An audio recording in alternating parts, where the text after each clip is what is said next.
അപ്പോൾ ഇന്ന് വെള്ളിയാഴ്ചയാണ്. ചെറിയ മഴത്തുള്ളികൾ വന്നിട്ടുണ്ട്.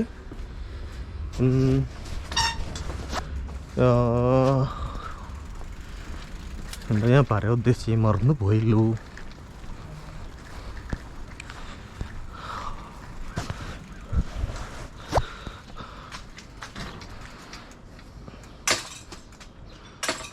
ഒന്ന് ഇത് ഈടെയാണ് എന്ത് ഡേ വേസ്റ്റ് മഴത്തുള്ളികൾ ഇങ്ങനെ വരുന്നുണ്ട്. കണ്ടില്ല, ഇന്നലെ ചൂട്, ഇന്നിപ്പോൾ തണുപ്പ്.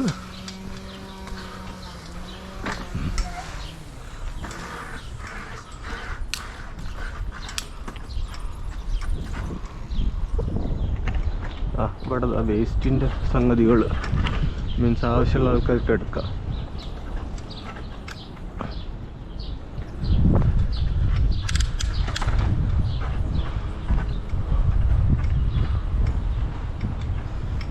ഇന്ന് ഗ്രീനും മറ്റേ ആ കളറ് എന്തിനാണെന്നറിയോ, റീസൈക്കിൾ.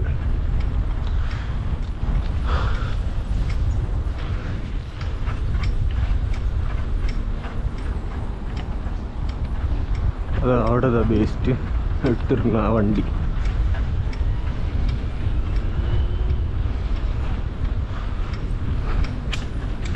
ഈ മന്ത്രിമാർ പലപ്പോഴും വിദേശങ്ങളിലേക്ക് യാത്രയിടത് അവിടുത്തെ പല കാര്യങ്ങളും പഠിക്കാനും നല്ല, പക്ഷെ ഇതൊന്നും പഠിക്കുന്നില്ലല്ലോ. നഗരഭംഗി, അതുപോലെ തന്നെ ഈ വേസ്റ്റ് ഡിസ്പോസൽ, ഇതൊന്നും പഠിക്കുന്നില്ല.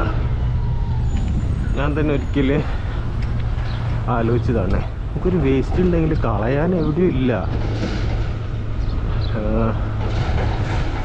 മുനിസിപ്പാലിറ്റീൻ്റെ ഒരു വേസ്റ്റ് ബാസ്ക്കറ്റ് ഇല്ല, സിറ്റിയിൽ എവിടെയാണെന്ന് അറിയില്ല. ഒരു പ്രാവശ്യം ഞാൻ വേസ്റ്റ് ഇങ്ങനെ കൊണ്ടുപോയി അവിടെ മെഡിക്കൽ കോളേജിൻ്റെ മെഡിക്കൽ കോളേജ് 20 കിലോമീറ്റർ ദൂരം കേട്ടോ. അവിടെ ഒരു വലിയൊരു വേസ്റ്റ് ഇടുന്ന സ്ഥലമുണ്ട്. അവിടെ ഇടുന്ന സമയത്ത് അവിടെ ഇപ്പോൾ വേസ്റ്റ് എടുത്തുകൊണ്ടിരിക്കുക. അപ്പോൾ ഒരു ഇതിലേക്ക് ഇടാൻ പറ്റില്ലാന്ന് കാരണം എന്ത് ഇവിടെ അല്ല ഇടേണ്ട, വേറെ ഇതെന്താ പറയുക, ഏതൊരു സ്ഥലത്ത്. ഞാൻ പറഞ്ഞു നിങ്ങൾ എടുക്കണം വേസ്റ്റ് അല്ലേ എന്ന് പറഞ്ഞു. ഇവിടെ ഇടാൻ പറ്റില്ല. അവസാനം ഞാൻ ഒരു 50 രൂപ നീട്ടിട്ട് എന്താ നിങ്ങൾ പിടിച്ചോളേ, പിന്നെ ഇട്ടോളാൻ പറഞ്ഞു. അങ്ങനെയാണ് ഒരു സംവിധാനം ഉണ്ടാക്കി തരില്ല. എന്നിട്ട് പറയും വേസ്റ്റ് മീൻസ് എവിടെയാണ് ഇടുക.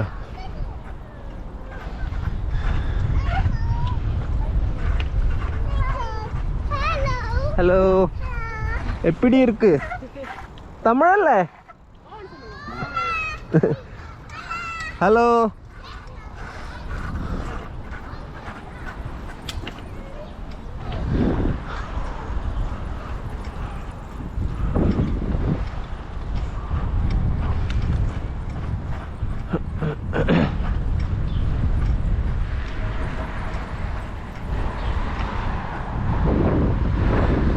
ഒരു പ്രാവശ്യം ഇങ്ങനെ തമിഴ് പറയും.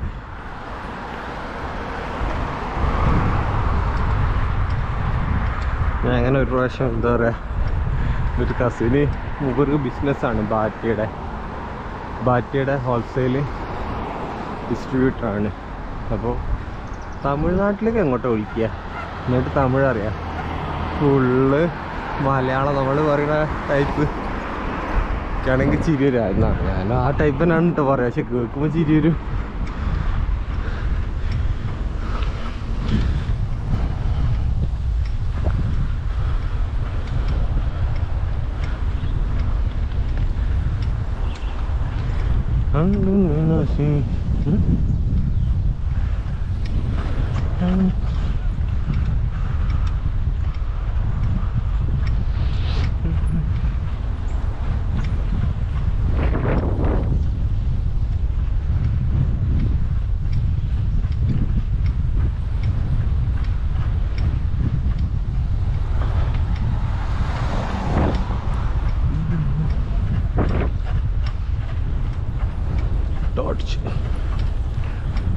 दुनिया वेलाराड़ा നമുക്ക് പെരിയോന് ഞാനാണ്ടാ മൂത്തോൻ.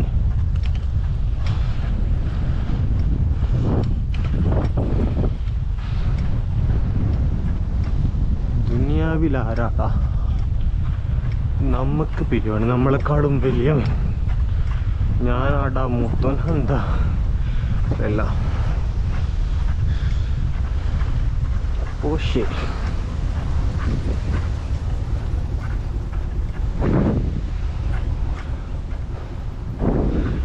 ഒരു കാടിതാ റോബർട്ട് ലോഡ് ദൈവത്തിൻ്റെ റോബർട്ടിൻ്റെ വീട്ട്.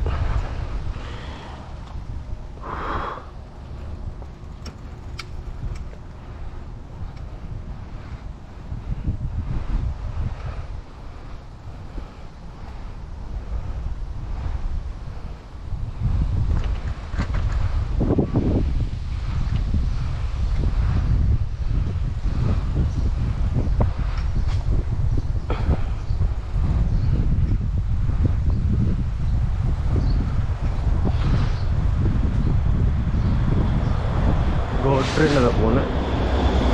അതൊക്കെ വടത്ത് ഇതൊക്കെ വന്ന് ഇട്ടാലുണ്ട് പൊളിയൂലല്ലേ. ഇതും പൊളിയും. Oh my god, can't even imagine.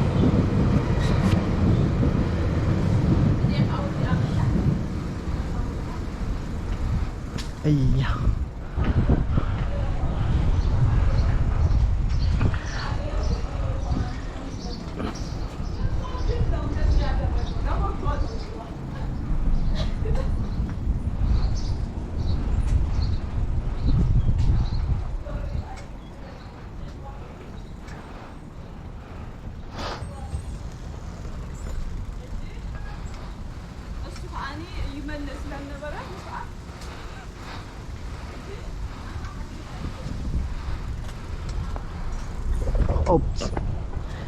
ദുനിയാവി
പിന്നെന്താണ് വിശേഷം?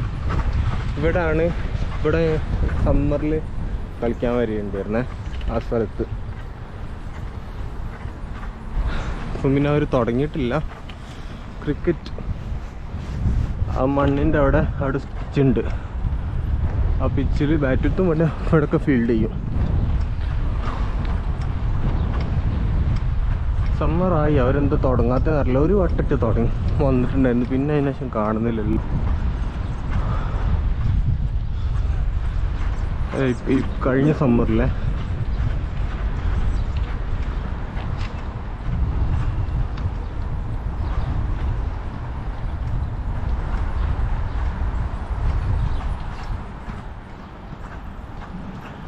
ദുനിയാവിലാരാണ്ട് നമുക്ക് പിരിയും, ദുനിയാവിലാരാണ്ടാ നമുക്ക് പിരിയും, ഞാനാണ്ടാം.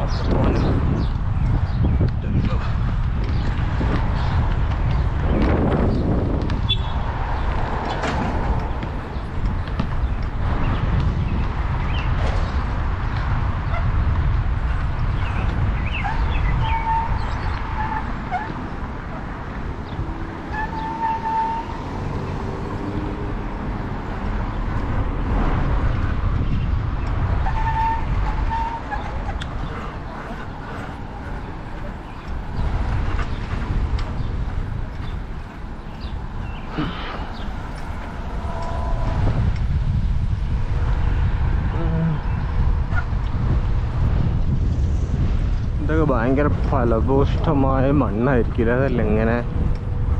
ഓ, ഇവിടെ മഴ വരുമ്പോൾ ശ്രദ്ധിക്കണം, മണ്ണിരകളൊക്കെ റോട്ടില്.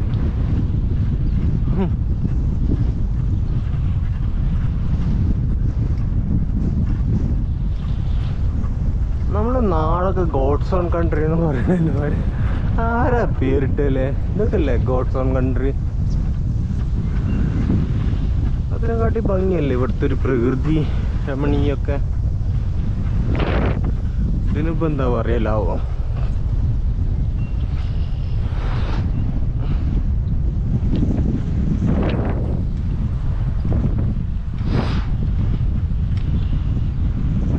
ഈ ആദ്യത്തെ കാലത്ത് ആൾക്കാർ ഇവിടെ കുറേ സ്ഥലങ്ങൾ എംപ്റ്റി അല്ലായിരുന്നു.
Kangana run out okay. എന്തായാലും അവളെ ഇതൊരു CISF എയർപോർട്ട് സെക്യൂരിറ്റി അടിച്ചല്ലോ.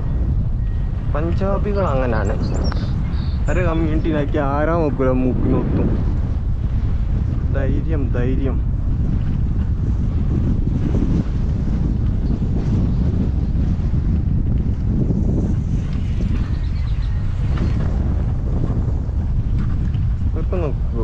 ഒന്നുമില്ലേ ഇങ്ങനെ പുറത്തിറങ്ങി സൈക്കിൾ ഓട്ടി എടുക്കുന്ന?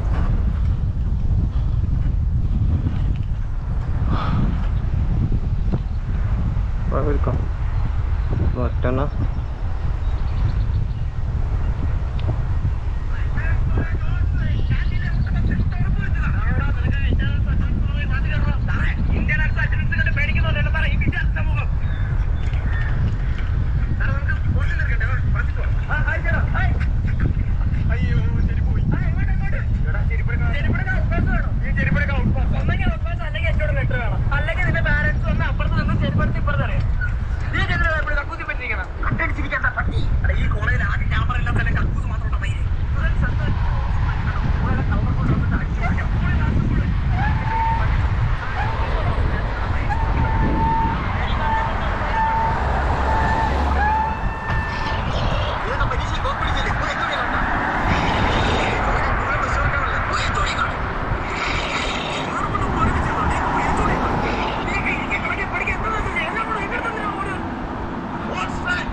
വിദ്യാഭ്യാസത്തിനാണ്.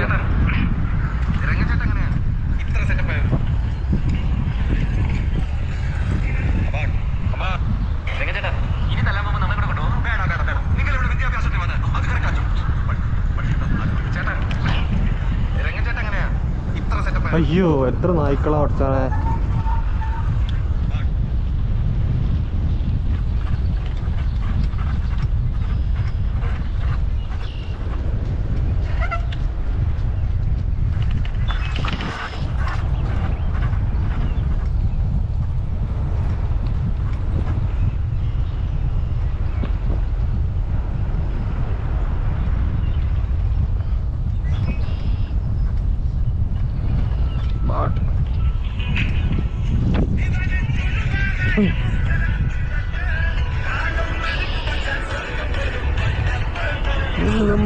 എന്നും നിങ്ങൾക്ക്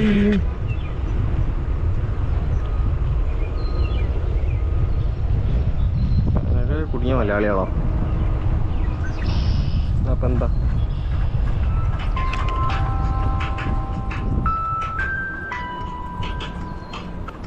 മാസവരുമാനം ഉണ്ടാക്കാനുള്ള കഴിവുള്ള ഒരു വ്യക്തിക്ക് കേരളം പോലൊരു നാട്ടിൽ അല്ലെങ്കിൽ ഇന്ത്യ പോലൊരു നാട്ടിൽ ജീവിക്കുന്ന അത്ര സുഖ സൗകര്യങ്ങളോ സംതൃപ്തിയോ പലപ്പോഴും തലാട്ടുകളൊക്കെ കാരണമായിരിക്കും ചിലപ്പോ.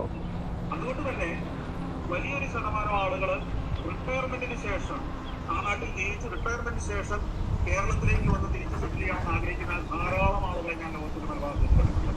അവർ പറയുന്നത് ഇന്നത്തെ ജീവിതം ഇങ്ങനെ എത്ര കണക്കിന് പോകുന്നു, എല്ലാം ഉണ്ട്.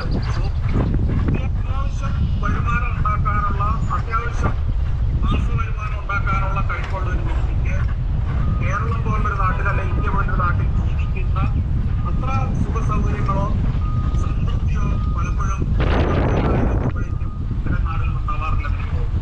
അതുകൊണ്ട് തന്നെ വലിയൊരു ശതമാനം ആളുകൾ റിട്ടയർമെന്റിന് ശേഷം ആ നാട്ടിൽ ജീവിച്ച് റിട്ടയർമെന്റിന് ശേഷം കേരളത്തിലേക്ക് വന്ന് തിരിച്ച് സെറ്റിൽ ചെയ്യാൻ ആഗ്രഹിക്കുന്ന ധാരാളം ആളുകളെ ഞാൻ ലോകത്തിന് നൽകാറുണ്ട്. ഹോംലെസ് അവർ പറയുന്നത് ഇന്നത്തെ ജീവിതത്തിൽ ഇങ്ങനെയൊക്കെ എത്ര കണക്കിന് പോകുന്നു, എല്ലാം ഉണ്ട്.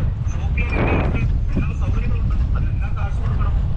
കിട്ടുന്ന ശമ്പളമൊക്കെ കാശായിട്ട് കൊടുത്തു പോയി വലിയധികം മിച്ചമൊന്നും ഉണ്ടാവില്ല. പിന്നെ വല്ല മിച്ചം ഉണ്ടെങ്കിൽ അതുകൊണ്ട് ശില്പകാലം അവസാന കാലം നാട്ടിൽ വന്ന് നോക്കണമെന്ന് ഇങ്ങനെ താല്പര്യം പറയാറുണ്ട്. അത് ഇതൊക്കെ നിരന്തരം കേൾക്കുന്നതുകൊണ്ടാവണം 143 രാജ്യത്ത് പോയിട്ട് എനിക്ക് വേറെ ഏതെങ്കിലും രാജ്യത്ത് പോയി സ്ഥിരതാമസ സാധനം തോന്നിയിട്ടില്ല. ഈ നാട്ടിൽ തന്നെ വന്ന് ജീവിക്കണമെന്ന് തോന്നാൻ.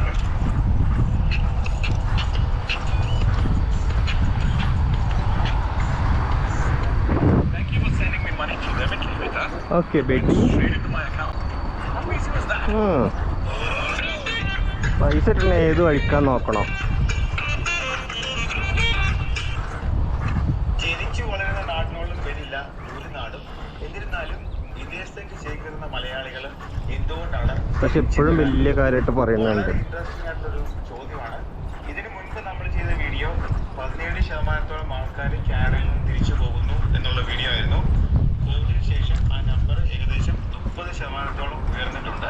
ഈ 17% ആൾക്കാർ തിരിച്ചു പോയതിൽ ഏതൊക്കെ രാജ്യത്തെ ആൾക്കാരാണ് തിരിച്ചു പോയതെന്ന് നമുക്ക് ഒരു ചാർട്ട് വെച്ച് ചെക്ക് ചെയ്യാം. അപ്പൊ ഇതാണ് ആ ചാർട്ട്. ഈ ചാർട്ടിൽ നോക്കിയാൽ നിങ്ങൾക്ക് മനസ്സിലാവും ഏതൊക്കെ രാജ്യങ്ങളിലുള്ള ആൾക്കാരാണ് തിരികെ സ്വന്തം നാടുകളിലേക്കോ അല്ലെങ്കിൽ മറ്റുള്ള നാടുകളിലേക്കോ ഒക്കെ കുടിയേറി ആയതെന്ന്. ഒന്നാമതായിട്ട് മൊറോക്കോ ഉണ്ട്, രണ്ടാമത് തായ്വാൻ ഉണ്ട്, ജമൈക്ക ഉണ്ട്, ഫ്രാൻസ് ഉണ്ട്, റൊമേനിയ ഉണ്ട്, പിന്നെ യുഗോസ്ലാവിയ ഉണ്ട്, Lebanon, south Korea, Poland, United States, Sri Lanka, United kingdom, Iran, USSR, former USSR, Philippines, India, China. പക്ഷെ എത്ര മലയാളികൾ അതാണ് പറയുന്നത്. അതിനാണ് നമ്മൾ ഉത്തരം നൽകുന്നത്. തല്ലിക്കൊന്നാലും തിരിച്ചു പോകാത്ത മലയാളികൾ, അതായത് വരുന്നതിൽ 100 ലക്ഷം മലയാളികൾ കാനഡയിൽ തന്നെ തുടരുകയാണ്. അവർ നാട്ടിലേക്ക് തിരിച്ചു പോകുന്നില്ല. വളരെ കുറച്ച് ആൾക്കാർ മാത്രമാണ് കാനഡയിൽ വന്നതിന് ശേഷം സ്വന്തം നാടായ കേരളത്തിലേക്ക് തിരികെ പോകുന്നത്. അത് ടൂറിസ്റ്റുള്ള ബുദ്ധിമുട്ടുണ്ടോ മലയാളികൾ തിരിച്ചു പോകാതെ കാനഡയിൽ തുടരുന്നത്. അതാണ് നമ്മളിന്ന് അനലൈസ് ചെയ്യുന്ന വിഷയം.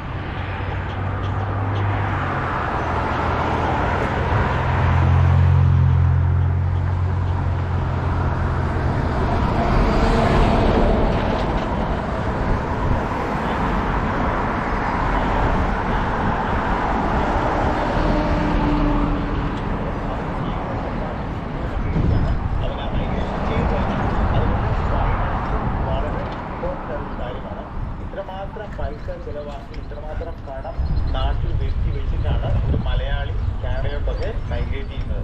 പ്രത്യേകിച്ച് നിങ്ങൾ സ്റ്റുഡൻസിന് എടുക്കുകയാണെങ്കിൽ ഏകദേശം 40 ലക്ഷം രൂപ വരെയാണ് അവരുടെ പഠിക്കാനായിട്ട് ചിലവാക്കുന്നത്. അതുകൊണ്ട് തന്നെ ഇവിടെ PR കിട്ടി ഇവിടെ തന്നെ തുടരാനാണ് പലരുടെയും ആഗ്രഹം. എക്കണോമിക് മൈഗ്രേഷൻ്റെ കാര്യം എടുക്കുകയാണെങ്കിൽ നാട്ടിലെ ജോലിയൊക്കെ ഉപേക്ഷിച്ച് നാട്ടിലെ സ്വത്തിൻ്റെ ഒരു ഭാഗം വിറ്റതിന് ശേഷമായിരിക്കും ഇവർ ഇങ്ങോട്ട് മൈഗ്രേറ്റ് ചെയ്യുന്നത്. കാരണം ഇവിടെ വന്നതിന് ശേഷം ഉടനെ അവർക്ക് ജോലിയൊന്നും കിട്ടാൻ സാധ്യതയില്ല. അതുകൊണ്ട് കുറച്ച് നാൾ ഏകദേശം 2 or 3 മാസം സ്വന്തം കൈകളിൽ പൈസ ചിലവാക്കി ജീവിക്കേണ്ടി വരും. ഇവിടുത്തെ ജീവ ചെലവ് എന്ന് പറയുന്നത് വളരെ കൂടുതലായിട്ട് അതുകൊണ്ട് തന്നെ നാട്ടിൽ നിന്ന് നല്ലൊരു തുക അവർക്ക് ഇൻവെസ്റ്റ് ചെയ്താൽ മാത്രമേ ഈ മൈഗ്രേഷൻ സാധ്യമാവുള്ളൂ. അതുകൊണ്ട് തന്നെ ഇത്രമാത്രം കടമൊക്കെ വരുത്തി വെച്ച് കാനഡയിൽ വന്നതിന് ശേഷം തിരികെ പോകുക എന്ന് പറയുന്നത് പലരുടെയും ഓപ്ഷൻ അല്ല. മലയാളിക്ക് വീട് എന്ന് പറയുന്നത് ഒരു ദൗർബല്യമാണ്. എത്ര പൈസ ചിലവാക്കി വീട് മോടി പിടിപ്പിക്കാനും പുതിയ പുതിയ വീടുകൾ ഉണ്ടാക്കാനൊന്നും മലയാളിക്ക് ഒരു മടിയില്ല. ഇവിടെ വന്ന് ജോലി കിട്ടിയതിന് ശേഷം എല്ലാ മലയാളികളും ചെയ്യുന്നതാണ് ഒരു വലിയ വീട് എന്ന് വാങ്ങിക്കും.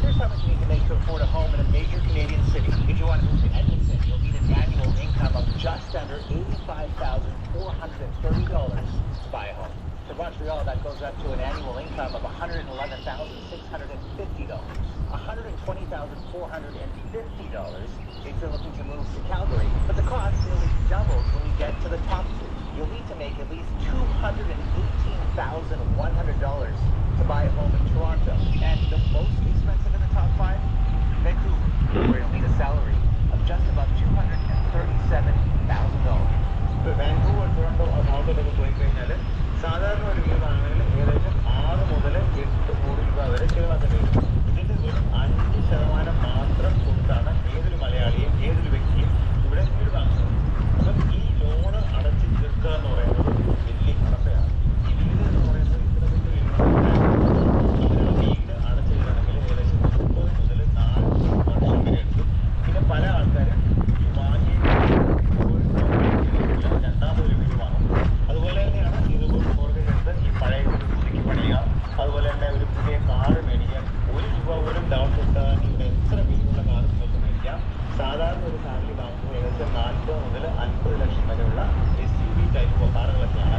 ഇതൊക്കെ വാങ്ങിയതിന് ശേഷം ഇതൊക്കെ 7 വർഷം 10 വർഷമൊക്കെ അടക്കണം. ഒരു റീസെന്റ് സ്റ്റഡി അനുസരിച്ച് 2 കുട്ടികളുള്ള ഒരു കുടുംബത്തിന് ആ 2 കുട്ടികളെ വളർത്തി വലുതാക്കി എഡ്യൂക്കേഷന് കൊടുക്കാനായിട്ട് ഏകദേശം 4.5 കോടി രൂപയാണ് ആവശ്യമായിട്ട് വരിക. ഏകദേശം $750,000. ഈ സ്റ്റഡി 2014 മുതൽ 2017 വരെയുള്ള ഡേറ്റയാണ്. 2017 ശേഷമാണ് കോവിഡ് വന്നത്, ഇൻഫ്ലേഷൻ വന്നത്, ഇൻട്രസ്റ്റ് റേറ്റ് ഒക്കെ കൂടിയത്, ചിലവൊക്കെ കണ്ടമാനം കൂടി. അപ്പോൾ ഈ തുക ഏകദേശം ഡബിൾ ആയിരിക്കും ഇപ്പോഴത്തെ കണക്കനുസരിച്ച്. ഇതെല്ലാം കൂടെ ആയി കഴിയുമ്പോൾ പല മലയാളികൾക്കും റിട്ടയർമെന്റ് സേവിംഗ് എന്ന് പറയുന്നത് അബ്സല്യൂട്ട്ലി 0 ആയിരിക്കും. അപ്പം 70 വയസ്സായ അപ്പോൾ ഈ വീടൊക്കെ എന്താ പിന്നെ യാതൊരു പ്രതീക്ഷയില്ല. വിറ്റാ പോരെ ആ സമയത്ത്? അമേരിക്കൻ ക്യാപിറ്റൽ ഗെയിൻ അല്ലേ ഇത്? നല്ല പോടാ. മാത്രം ഇൻഫ്ലേഷൻ ഈ രാജ്യങ്ങൾക്ക് വന്നു നമുക്ക് ഊഹിക്കാവുന്നേ ഉള്ളൂ. അവർ ഈ സ്റ്റഡി പ്രഡിക്റ്റ് ചെയ്തതിനേക്കാളും കൂടുതലാണ് ഓൾഡ് ഏജിൽ ആൾക്കാർ ജോലി. ഇപ്പോൾ നമ്മളിവിടുത്തെ സൂപ്പർ മാർക്കറ്റിലൊക്കെ പോയി കഴിഞ്ഞാൽ ഏകദേശം 70-80 വയസ്സുള്ള പ്രായമായ ആൾക്കാരാണ് ചിലപ്പോൾ ചെയ്യുന്നത്. അവർക്ക് റിട്ടയർമെന്റിന് ശേഷം ഗവൺമെന്റ് കൊടുക്കുന്ന സോഷ്യൽ വെൽഫെയർ ഫണ്ട് കൊണ്ട് അവരുടെ ജീവിതം മുന്നോട്ട് പോകാൻ പറ്റുന്നില്ല. കാരണം ഇൻഫ്ലേഷൻ അനുസരിച്ചുള്ള വരുമാനം അല്ലെങ്കിൽ പെൻഷൻ ഒന്നും അവർക്ക് കിട്ടുന്നില്ല. അതുകൊണ്ട് തന്നെ പലരും ജോലി കയറിയിരിക്കുകയാണ്. ഇത്രയും പ്രായത്തിൽ റിട്ടയർമെന്റ് ആയിട്ട് എവിടെയെങ്കിലും പോയി മനസ്സമാനത്തോടെ ജീവിക്കേണ്ട ഈ മനുഷ്യന്മാർ വീണ്ടും ജോലി ചെയ്തുകൊണ്ടിരിക്കുകയാണ്. കാനഡയിലെ വിവിധ രാജ്യങ്ങളിലെ ഒരു അവസ്ഥ ഈ കാലഘട്ടത്തിൽ ട്രീ പ്ലാന്റിങ് എല്ലാത്തിനും ബോർഡില്ല. നല്ല രസമാണ്. നമ്മുടെയൊക്കെ മെയിൽ ബോക്സിൽ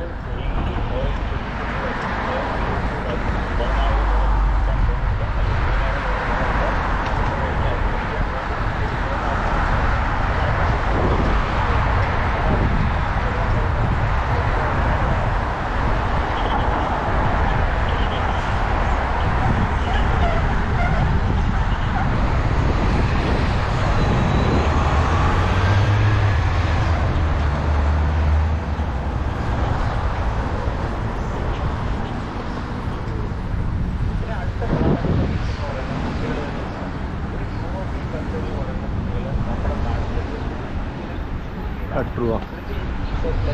സൗകര്യങ്ങളൊക്കെ അനുഭവിക്കുന്ന കുട്ടികൾ നമ്മുടെ നാട്ടിൽ ഒരിക്കലും ഇനിയും അവർ ദുബായ് അതൊക്കെ ട്രൂവാ. ഫാമിലിയായിട്ട് ജീവിക്കുന്ന ആൾക്കാർ ഈ പ്രശ്നം അഭിമുഖീകരിക്കുന്നുണ്ട്. പ്രത്യേകിച്ച് ദുബായ് പോകുന്ന നാട്ടിൽ കിട്ടാത്തതുകൊണ്ട് ജോലിയുടെ കാലാവധി കഴിഞ്ഞതിന് ശേഷം പലരും തിരിച്ച് കേരളത്തിലോട്ട് റീലൊക്കേറ്റ് ചെയ്യേണ്ട സാഹചര്യം ഉണ്ടാകുകയും അവരുടെ മക്കൾക്ക് അവിടെ താമസിക്കാൻ തീരെ ഇഷ്ടമില്ലാത്ത പല അനുഭവങ്ങളും വന്നിട്ടുണ്ട്. അപ്പം നിങ്ങൾക്ക് ആലോചിക്കാനാണ് രാജ്യങ്ങളിൽ താമസിക്കുന്ന ആൾക്കാർ കുട്ടികൾ ഇത്രയും സൗകര്യങ്ങളൊക്കെ അനുഭവിച്ച് വളർന്ന ഈ കുട്ടികൾ ഒരിക്കലും തിരിച്ച് നാട്ടിലേക്ക് പോകില്ല. കുട്ടികളുടെ ജീവിതത്തിൽ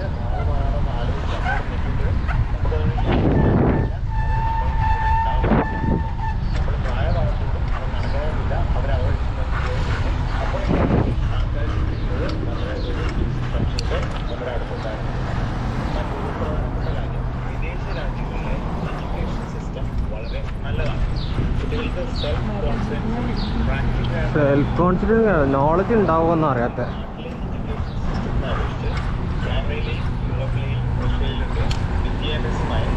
ഇവിടെ അല്ലേ ഇപ്പോൾ MBBS ഫോർ എക്സാമ്പിൾ MBBS പഠിക്കാൻ പോകണമെന്നുണ്ടെങ്കിലും മാർക്കിനനുസരിച്ചില്ല, ലോട്ടറി അനുസരിച്ചിട്ടാണ് കൊടുക്കുക. ലോട്ടോ ഇടും, അതിൽ കിട്ടിയാൽ കുട്ടിക്ക് പോവാ. അങ്ങനെയൊക്കെ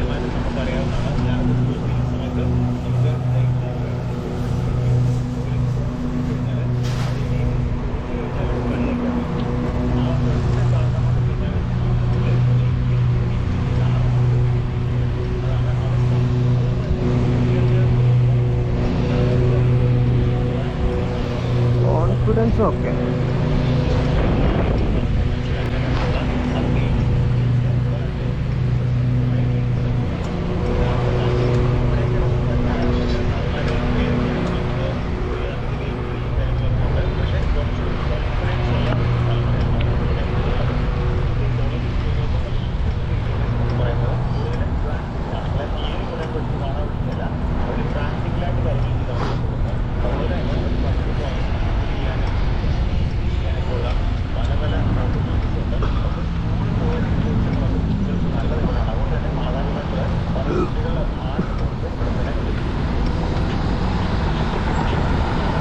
ബിസിനസ് കൾച്ചർ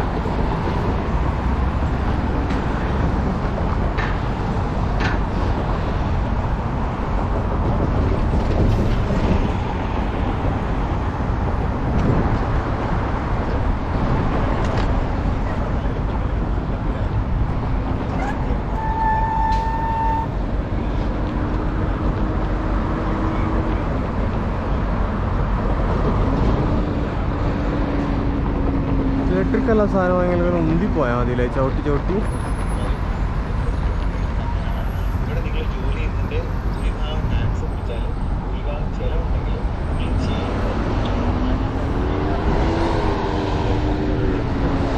അറിയില്ല ബ്രോ.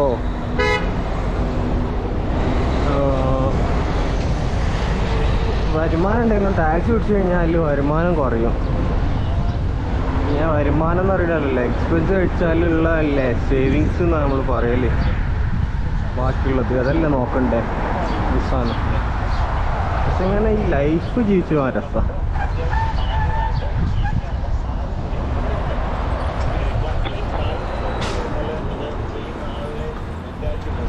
നേഴ്സുമാരൊക്കെ ആണെങ്കിൽ ഒരുപാട് ഓവർ ടൈം ഒക്കെ ചെയ്യുന്ന ആൾക്കാരാണ്. സ്വന്തം ആരോഗ്യം നോക്കാതെ ഒരു ഷിഫ്റ്റിന് ശേഷം അടുത്ത ഷിഫ്റ്റ് ചിലപ്പോൾ 12 മണിക്കൂർ ഷിഫ്റ്റ്, ആ 12 മണിക്കൂർ ഷിഫ്റ്റ് കഴിഞ്ഞതിന് ശേഷം തന്നെ കുറച്ചിറങ്ങിയിട്ട് അടുത്ത ഓവർ ടൈം. അത് മലയാളികളായ നേഴ്സുമാർക്ക് ഒരുപാട് കഷ്ടപ്പെട്ട് ഒരുപാട് പൈസ ഉണ്ടാക്കണം എന്നുള്ള ഒരു ആ ഒരു മെന്റാലിറ്റി കൊണ്ട് ഒരുപാട് കഷ്ടപ്പെടുന്നുണ്ട്. നമുക്ക് വർക്ക് ലൈഫ് ബാലൻസ് ഉണ്ടെന്ന് ചോദിച്ചു കഴിഞ്ഞാൽ ജോലി ചെയ്യുന്ന ആളുടെ ഇവിടെ പോകും. അതുപോലെ കണ്ടിട്ടുണ്ട് ഇവിടെ ഈശ്വർ ഒരു ബിസിനസ് ഉണ്ട്. ബിസിനസ് ഒക്കെ സ്റ്റാർട്ട് ചെയ്യാനായിട്ട് ഇവിടെ ബിസിനസ് തുടങ്ങണമെങ്കിൽ ഒരുപാട് ഫൈനാൻഷ്യൽ ഇൻവെസ്റ്റ്മെന്റ് വേണം. നാട്ടിലെ പോലെ 10-15 വെച്ച് ബിസിനസ് തുടങ്ങാൻ അല്ലെങ്കിൽ ചെറിയ കടയുണ്ട് സ്റ്റാർട്ടപ്പ് ചെയ്യാമെന്ന് പറയുന്ന പോലെ അല്ലാതെ ഇവിടെ ഏത് കാര്യത്തിലും ഇൻവെസ്റ്റ്മെന്റ് വളരെ കൂടുതലാണ്. അതുകൊണ്ട് തന്നെ ഇവിടെ മാത്രം ഇൻവെസ്റ്റ്മെന്റ് ഒക്കെ നടത്തി ഒരു ബിസിനസ് ഒക്കെ തുടങ്ങിയതിന് ശേഷം അതെല്ലാം ഇപ്പോൾ ഉപേക്ഷിച്ച് നാട്ടിലേക്ക് പോകുക എന്ന് പറയുന്നത് പലർക്കും ചിന്തിക്കാൻ പറ്റാത്ത കാര്യങ്ങളാണ്.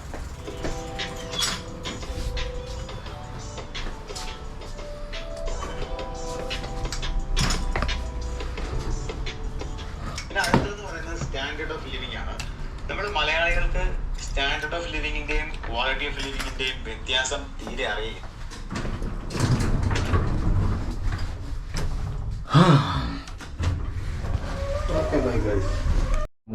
പിന്നെ ജസ്റ്റ് ഒരു പോസ്റ്റ് ചെയ്യാൻ പോകുന്നത് അതുപോലെ ആൾക്കാരും ഇങ്ങനെ പോകുമ്പോൾ ചെയ്യും. അപ്പോൾ പോകുമ്പോൾ മിൽക്കും പിന്നെ ചെറിയ സ്നാക്സും കാര്യങ്ങളും വാങ്ങാറുണ്ട്. അപ്പം അങ്ങനെ പോവുകയാണ്. ചെറുതായിട്ട് മഴ പെയ്തിട്ടോ, മഴ ഉണ്ടെന്ന് തോന്നുന്നു. ചെറിയ മഴ പെയ്യുന്നുണ്ട്. ഭാഗ്യം നമ്മൾ അതിന് മുമ്പേ കയറിയത്. പക്ഷെ ഇപ്പം മഴ കൊള്ളുന്നില്ലേ. നമ്മൾ കുറച്ച് കുക്കീസ് വാങ്ങി, ബിസ്ക്കറ്റ് വാങ്ങി, പിന്നെ മിൽക്കൊക്കെ വാങ്ങി. ഈ ഒരു ചെറിയ കാറിന് 33 സെൻറ്റ്. ഡോളർ മേലാണെങ്കിൽ വലിയ കവർ ഇട്ടായിരുന്നു. ഞാൻ വലുതുണ്ടോ എന്ന് ചോദിച്ചു. അപ്പോൾ പ്ലാസ്റ്റിക്കിൻ്റെ ടൈപ്പ് സെയിം സൈസ് തന്നെ എടുത്തു തന്നു. അതിന് $1. എന്താ അല്ലേ. ഈ ടോട്ടൽ ഐറ്റത്തിനൊക്കെ എത്രയാണെന്നറിയോ? 2 പാൽ വാങ്ങി 4 കുക്കീസ്. ഇത് $27. ഇതാണ് ഇവിടുത്തെ എക്സ്പെൻസ്. ഇന്ത്യൻ റുപ്പീ കണക്കാക്കിയാൽ ഓക്കെ. ഇത് നമ്മൾ ഓഫീസിലേക്ക് വാങ്ങിയതാണ്.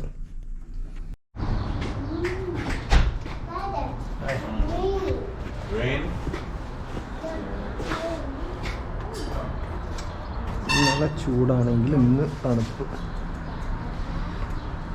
ടൈം എത്രയായി? 5:51.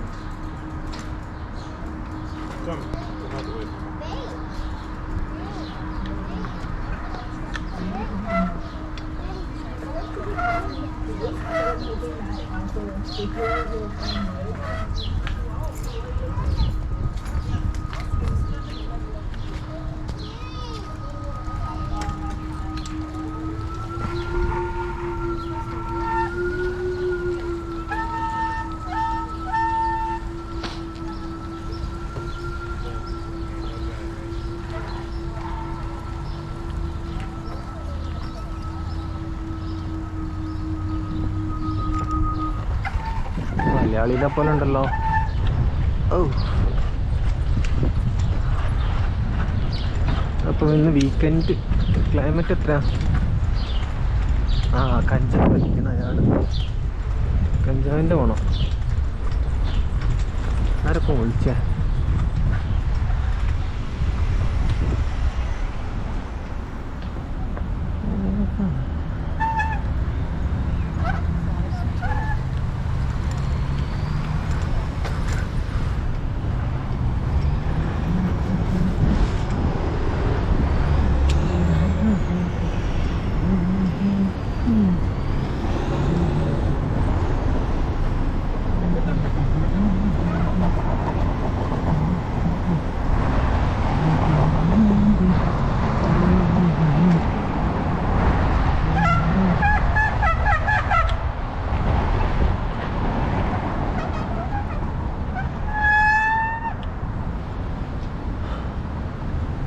വെതർ ചെക്ക് ചെയ്ത് നോക്കാം.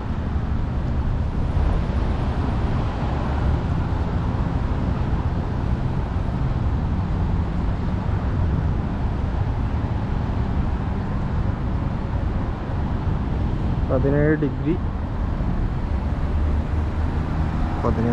മഴ എപ്പോഴാണ് കഴിയാൻ നോക്കാം.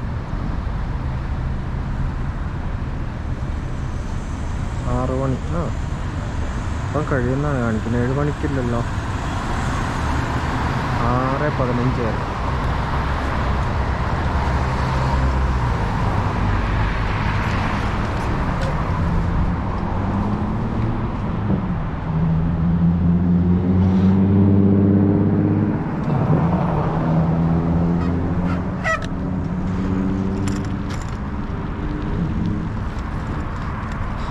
ഒരു 15 മിനിറ്റ് മഴ ഉണ്ടാവും മതി അല്ലേ?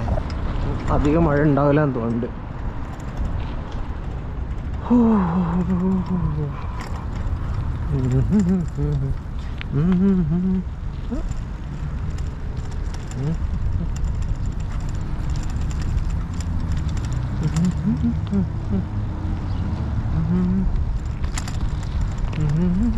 അപ്പോൾ നമ്മളെ ന്യൂസ് കേൾക്കല്ലേ?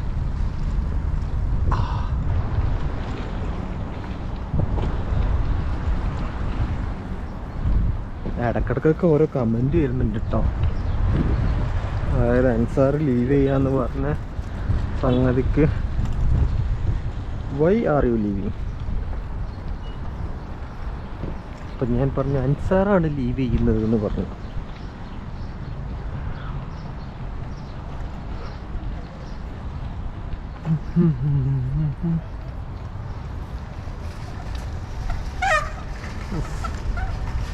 വെള്ളം നനഞ്ഞാലാണ് ഇങ്ങനെ സൗണ്ട് ഉണ്ടാവാൻ തോന്നുന്നുണ്ട്. കോടികൾ മുടക്കിയ മലയാളികൾ നാട്ടിലേക്ക് ആയിരിക്കും. ആവേശത്തിൻ്റെ ഫൈറ്റ് എത്ര 27 മിനിറ്റ് കേൾക്കണം. ഫഫക്ക് ഡൂപ്പിൻ്റെ ആവശ്യമില്ല.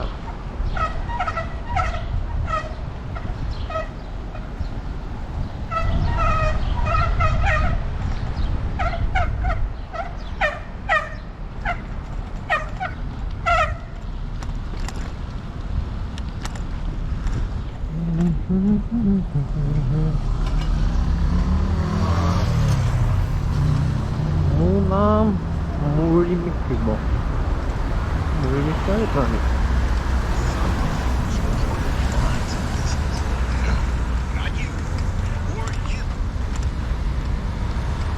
അങ്ങനെ നിന്ന സമയത്ത് പണം ഉപയോഗിച്ച് ജനാധിപത്യപരമല്ലാത്ത മാർഗം ഉപയോഗിച്ചുകൊണ്ട് കോൺഗ്രസ് മറ്റു കക്ഷികളെ വിലക്കെടുത്തുകൊണ്ട് പല ഘട്ടങ്ങളും തരണം ചെയ്തുകൊണ്ട് പക്ഷേ ഇന്നത്തെ സിനാരിയോ എന്താ? നരേന്ദ്രമോദി എന്ന് പറയുന്നത് ഏറ്റവും അൺപോപ്പുലർ നേതാവായി മാറി. ഏറ്റവും അൺപോപ്പുലർ നേതാവായി മാറിയത് എങ്ങനെയാണ്? ഏറ്റവും പ്രധാനപ്പെട്ട തെരഞ്ഞെടുപ്പിൽ ഉത്തർപ്രദേശിൽ സ്വന്തം മണ്ഡലത്തിൽ കടന്നുകൂടാൻ പെട്ട പാടെന്നറിയാം. അപ്പൊ അങ്ങനെ കഷ്ടപ്പെട്ട് കടന്നുകൂടിയ നരേന്ദ്രമോദി ഇനി ഇനി നരേന്ദ്രമോദി എന്നൊന്ന് വ്യക്തമായി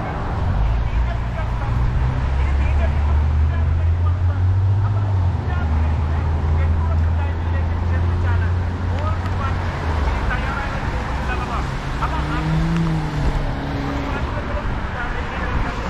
സംവാദങ്ങളും ഒരുമിച്ച് ചേർന്നുമെല്ലാം നരേന്ദ്രമോദിയുടെ DNA ഇല്ലാത്ത കാര്യങ്ങൾ ആ രീതിയിലേക്ക് മുന്നോട്ട് പോയാൽ ഒരു സംശയവും വേണ്ട, ഈ സമീപകാലത്ത് 2 വർഷം പരമാവധി അതിനു മുമ്പായിട്ട് നരേന്ദ്രമോദി എന്ന് പറയുന്ന രാഷ്ട്രീയ പ്രതിഭാസം ഇന്ത്യയിൽ അസ്തമിക്കാൻ പോവുകയാണ്, ഒഴിച്ചു മൂടാൻ പോവുകയാണ്. നരേന്ദ്രമോദിയെ BJP-യെ ഇന്ദിരാമോദിയെ ഈ രാജ്യത്തിന്റെ മണ്ണിൽ വർഗീയത കുഴിച്ചു മൂടുന്നതിന്റെ കുഴിവെട്ടിയ തെരഞ്ഞെടുപ്പാണ് 2023 അത് ചെയ്യും, ജനമത് ചെയ്യും. അത് ചുറ്റുവണ്ടി രാഷ്ട്രീയ പാർട്ടികൾ മനസ്സിലാക്കിയിട്ട് തെരഞ്ഞെടുക്കട്ടെ. ഇനി ഏതെങ്കിലും 10 സെക്കൻഡ് ഏതെങ്കിലും ഒരു പാർട്ടിയിൽപ്പെട്ട ഒരു MP ഇനി നരേന്ദ്രമോദിക്ക് വേണ്ടി BJP-ക്ക് വേണ്ടി രാജിവെച്ച് പോയി കൊടുക്കാൻ നിൽക്കുമോ? അങ്ങോട്ടേക്ക് പോയി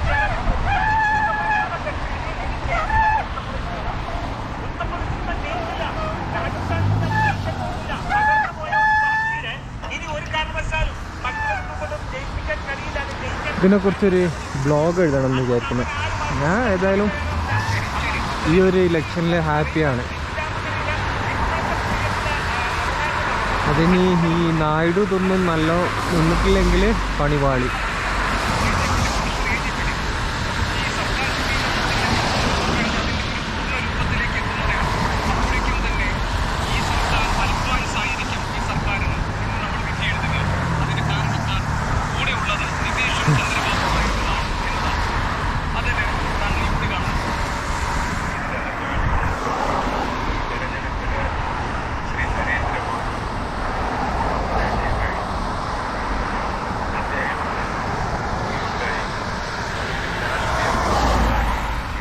അദ്ദേഹം വീണ്ടും പ്രധാനമന്ത്രിയാകാൻ ശ്രമിക്കരുതായിരുന്നു. അദ്ദേഹം ചെയ്യേണ്ടത് ഞങ്ങൾക്ക് എൻ്റെ ആഗ്രഹം 400 മുകളിൽ സീറ്റ് കിട്ടുക എന്നായിരുന്നു. അത് കിട്ടാത്ത സ്ഥിതിക്ക് ഞാൻ ഈ സ്ഥാനത്ത് നിന്ന് മാറുന്നു. പക്ഷേ BJP-ക്ക് കിട്ടിയ പിന്തുണയ്ക്ക് ഞാൻ നാട്ടിൽ ജനങ്ങളോട് നന്ദിയുള്ളവരാണ്. BJP അടുത്തൊരു വേണ്ട നേതാവിനെ കൊടുക്കും എന്ന് പറഞ്ഞിട്ട് അദ്ദേഹം മാറിയിരുന്നുവെങ്കിൽ അദ്ദേഹത്തിന് ഡിഗ്നിറ്റി ഉണ്ടായിരുന്നു. അത് അദ്ദേഹം ചെയ്യാതെ BJP-യിലെ നരേന്ദ്രമോദി മാത്രമല്ല, കഴിവുള്ള വേറെ നേതാക്കളുണ്ടല്ലോ, അവരെ ആരെങ്കിലും പ്രധാനമന്ത്രിയാക്കാമായിരുന്നു. ഇദ്ദേഹത്തിനുള്ള ഏക ക്വാളിഫിക്കേഷൻ നടന്ന അദ്ദേഹത്തിന്റെ പേരിൽ വോട്ട് കിട്ടി ജയിക്കുമെന്നായിരുന്നു. പക്ഷേ ഈ തെരഞ്ഞെടുപ്പിൽ വളരെ വ്യക്തമായിട്ട് മനസ്സിലായി മോഡിയുടെ പേരിൽ വോട്ടൊന്നും കിട്ടിയിട്ടില്ല, മോഡിയുടെ പേരിൽ വോട്ട് പോയിട്ടേ ഉള്ളൂ. അപ്പോൾ മോഡി പ്രഭാവം ഒന്നുമില്ലായിരുന്നു. പിന്നെ BJP-യുടെ മാനിഫെസ്റ്റോയെ കുറിച്ച് ആദ്യം ശ്രീ സുഹൃത്തോട് പറയുകയുണ്ടായി. BJP-യുടെ മാനിഫെസ്റ്റോയ്ക്ക് ഒരു പേര് പോലും മോഡി ഗ്യാരണ്ടി എന്നാണ്. ആ ഒരു സ്ഥിതിയാണ്. പിന്നെ നരേന്ദ്രമോദിയെ സംബന്ധിച്ചിടത്തോളം അദ്ദേഹം രാഷ്ട്രീയത്തിൽ വന്ന കാലം തൊട്ട് നമുക്കറിയാം, അദ്ദേഹം ഒരു ഏകാധിപതി. ആ ഒരു രീതിയിലാണ് അദ്ദേഹത്തിന്റെ സമീപനം. ശരിയോ തെറ്റുമായിക്കൊള്ളട്ടെ, അദ്ദേഹത്തിന്റെ സമീപനം ഒരു ഡെമോക്രാറ്റിക് അല്ലായിരുന്നു, ഒരു ഏകാധിപതിയായിട്ടാണ്. ഈവൻ BJP-യിൽ പോലും BJP-യിലെ ആൾക്കാരോട് പോലും കൺസൾട്ട് ചെയ്യാതെയാണ് അദ്ദേഹത്തിന്റെ ഓരോ തീരുമാനവും എടുത്തിരുന്നത്. അദ്ദേഹത്തിന് ചുറ്റിപ്പറ്റി ഒരു കൊട്ടേരിയുണ്ട്. ആ കൊട്ടേരി പറയുന്നതനുസരിച്ചാണ് അദ്ദേഹം പ്രവർത്തിച്ചുകൊണ്ടിരുന്നത്. അല്ലാതെ BJP-ക്കും BJP നേതാക്കൾക്കും ഒന്നും കഴിഞ്ഞ ഗവൺമെന്റിൽ ഒരു സ്വാധീനവും ഇല്ലായിരുന്നു. എല്ലാം നരേന്ദ്രമോദിയുടെ പ്രഭാവമായി. പക്ഷെ ഇനിയും ഇപ്പോൾ അത് നടക്കാൻ പോകുന്നില്ല. കാരണം ഇതൊരു കൂട്ടു മന്ത്രിസഭയാണ്. കൂട്ടു മന്ത്രിസഭ നടത്താൻ ഇദ്ദേഹത്തിന് കഴിവുള്ളൂ എന്ന് കാലം തെളിയിക്കും. ഇവിടെ നേരത്തെ കൂട്ടു മന്ത്രിസഭ നടത്തിയിട്ടുണ്ട്. ഉദാഹരണത്തിന് മൻമോഹൻ സിംഗിന്റെ ആദ്യത്തെ UPA ഗവൺമെന്റ് നടത്തപ്പോൾ അന്ന് മൻമോഹൻ സിംഗ് മജോറിറ്റി. പക്ഷെ അന്ന് അദ്ദേഹത്തിന് പല നല്ല തീരുമാനങ്ങളും എടുക്കാൻ കഴിയും. അതിലൊന്നാണ് ഇത് ഈ നാഷണൽ ഹെൽത്ത് മിഷൻ കൊണ്ടുവന്നത്. രണ്ടാമത് ഈ എംപ്ലോയ്മെന്റ് ഗ്യാരണ്ടി സ്കീം കൊണ്ടുവന്നു. പിന്നെ റൈറ്റ് ടു ഇൻഫർമേഷൻ ആക്ട് കൊണ്ടുവന്നു. അങ്ങനെ പല നല്ല തീരുമാനങ്ങളും അദ്ദേഹത്തിന് എടുക്കാൻ കഴിഞ്ഞത് അദ്ദേഹത്തിന് മജോറിറ്റി ഇല്ലാതിരുന്ന ഒരു സമയത്താണ്. അതുപോലെ തന്നെ കുറച്ചുകൂടെ ചരിത്രം കുറച്ചുകൂടെ പിന്നോട്ട് പോയാൽ ഇന്ദിരാഗാന്ധി ഭരിച്ച ഒരു സമയമുണ്ട്. അന്ന് ഇന്ദിരാഗാന്ധിക്ക് ഇവിടെ മജോറിറ്റി ഇല്ല. അത് ഇന്ദിരാഗാന്ധിയുടെ ഭരണം, അന്നത്തെ ഭരണത്തിൽ മറ്റ് പാർട്ടികളുടെ സപ്പോർട്ട്, ഔട്ട്സൈഡ് സപ്പോർട്ടോട് കൂടിയാണ് ഇന്ദിരാഗാന്ധി ഭരിച്ചത്. ഇന്ദിരാഗാന്ധിക്ക് നല്ല ഒരു ഗവൺമെന്റിനെ കാഴ്ചവെക്കാനായിട്ട് അത് കഴിഞ്ഞു. അതുപോലെ തന്നെ നമ്മുടെ ചരിത്രത്തിൽ നോക്കിയാൽ ഈ കോalition ഗവൺമെന്റ് മോശമാണെന്നൊന്നും പറയാൻ പറ്റത്തില്ല. ശ്രീ നരേന്ദ്രമോദിക്ക് അതിനുള്ള കഴിവുണ്ടോ എന്നുള്ളതാണ് ചോദിച്ചിട്ടുള്ളത്. രണ്ടാമത് ഈ എംപ്ലോയ്മെന്റ് ഗ്യാരണ്ടി സ്കീം കൊണ്ടുവന്നു. പിന്നെ റൈറ്റ് ടു ഇൻഫർമേഷൻ ആക്ട് കൊണ്ടുവന്നു. അങ്ങനെ പല നല്ല തീരുമാനങ്ങളും അദ്ദേഹത്തിന് എടുക്കാൻ കഴിഞ്ഞത് അദ്ദേഹത്തിന് മജോറിറ്റി ഇല്ലാതിരുന്ന സമയത്താണ്. അതുപോലെ തന്നെ കുറച്ചുകൂടെ ചരിത്രം കുറച്ചുകൂടെ പിന്നോട്ട് പോയാൽ ഇന്ദിരാഗാന്ധി ഭരിച്ച ഒരു സമയമുണ്ട്. അന്ന് ഇന്ദിരാഗാന്ധിക്ക് ഇവിടെ മജോറിറ്റി ഇല്ല. അത് ഇന്ദിരാഗാന്ധിയുടെ ഭരണം, അന്നത്തെ ഭരണത്തിൽ മറ്റ് പാർട്ടികളുടെ സപ്പോർട്ട്, ഔട്ട്സൈഡ് സപ്പോർട്ടോട് കൂടിയാണ് ഇന്ദിരാഗാന്ധി ഭരിച്ചത്. ഇന്ദിരാഗാന്ധിക്ക് നല്ല ഒരു ഗവൺമെന്റിനെ കാഴ്ചവെക്കാനായിട്ട് അത് കഴിഞ്ഞു. അതുപോലെ തന്നെ നമ്മുടെ ചരിത്രത്തിൽ നോക്കിയാൽ ഈ കോalition ഗവൺമെന്റ് മോശമാണെന്നൊന്നും പറയാൻ പറ്റത്തില്ല. ശ്രീ നരേന്ദ്രമോദിക്ക് അതിനുള്ള കഴിവുണ്ടോ എന്നുള്ളതാണ് ചോദിച്ചില്ല. അത് നരേന്ദ്രമോദിയുടെ കഴിവിനെ ആശ്രയിച്ചാണോ ഇരിക്കുക, അതല്ല ഈ ഘടകകക്ഷികളുടെ പിന്തുണയെ ആശ്രയിച്ചാണോ ഇരിക്കുക? അതായത് അവരെ എത്രത്തോളം വിശ്വസിക്കാൻ കൊള്ളുമെന്നതിനെ ആശ്രയിച്ചാണോ ഇരിക്കുക? നല്ല മഴ ഉണ്ടല്ലോ. Generate your own leads for $3 each and have an assistant call them for $5 an hour. This system I'm about to show you is so efficient. ഇവിടെയും മഴ കൊണ്ടുപോകുന്നു, നാട്ടിലും മഴ കൊണ്ടുപോകുന്നു. $1,000 and getting $20,000 back every month. If you click the link below this video, you'll be taken to a free training where I show you how to sell 5 homes per month using one simple app and a marketing system. പൊട്ടി വീഴോ? അപ്പുറത്ത് വെക്കാം.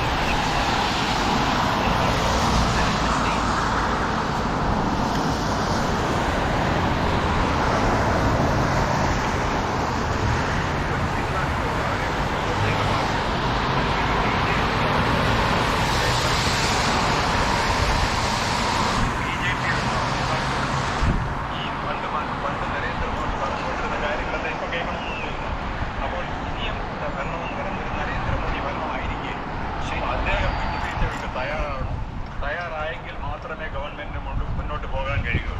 അല്ലാതെ കുറെ പാർട്ടികളെല്ലാം കൂടെ കാശ് കൊടുത്ത് വാങ്ങിച്ചിട്ട് ആദ്യം നമ്മുടെ സുഹൃത്ത് ചർച്ചയിൽ പങ്കെടുത്ത സുഹൃത്ത് പറയുകയുണ്ടായി, മറ്റ് പാർട്ടിക്കാരെയൊക്കെ സീറ്റൊക്കെ ആക്കാം. അതൊക്കെ മിഥ്യാധാരണയാണ്. ആ കാലമൊക്കെ കഴിഞ്ഞു. ഇനി കാശ് കൊടുത്ത് പാർട്ടികളെയൊക്കെ വരുത്തി നമുക്കൊരു മജോറിറ്റി മീഡിയ പ്രവർത്തകരാണ് സംസാരിക്കുന്നത്. അതൊന്നും നടക്കാൻ പോകുന്നത്. പിന്നീട് ഈ ശ്രീ നരേന്ദ്രമോദിക്ക് ചെയ്യാൻ പറ്റുന്ന ഒരു കാര്യമുണ്ട്.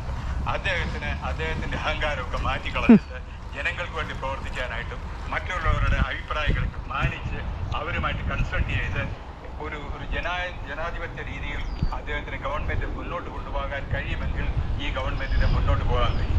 അല്ലാതെ അദ്ദേഹത്തിന്റെ കൂടെ ഒരു ഗുജറാത്തി നമ്മളൊന്നും മത ഇതല്ല, രാജ്യനന്മ അത് മാത്രമാണ് ഉദ്ദേശം. അത് തിരുത്തേണ്ടതായിരിക്കുന്നു. ഇത് കൊളാക്കി കഴിഞ്ഞാൽ അത് ആരാണെങ്കിലും പറയും.